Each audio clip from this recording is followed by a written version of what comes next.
Hello everyone, কেমন আছেন সবাই? আশা করি অনেক ভালো আছেন। আলহামদুলিল্লাহ, আমিও অনেক ভালো আছি। আমার জামালপুরের ভাষায় কথা বলা আপনারা অনেক পছন্দ করেছেন। আমারও অনেক ভালো লাগে, কিন্তু আমি শহরে থাকতে থাকতে অনেক ভাষায় গুলিয়ে ফেলি। সেটা আমার ভুল, তাই না? তো ভুল আমি যেহেতু স্বীকার করছি, আপনারা কিন্তু ক্ষমা সুন্দর দৃষ্টিতে দেখবেন, তাই না?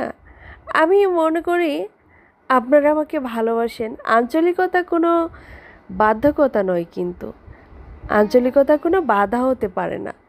আঞ্চলিকতা আমাদের সবার জন্য একটি পরিচয়। আঞ্চলিকতায় আমাদের আত্মার সঙ্গে মিশে আছে, তাই না? যেহেতু আমার জন্ম জামালপুর, আমার বাড়ি জামালপুর, তাহলে আমি আমার ভাষাকে কেন ছোট করে দেখব?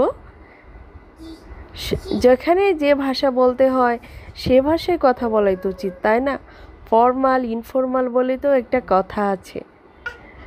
যেখানে আমাদের ফর্মালভাবে চলা উচিত সেখানে ফর্মাল ভাষা ব্যবহার করব। যেখানে ইনফর্মাল, যেমন রান্নাবান্না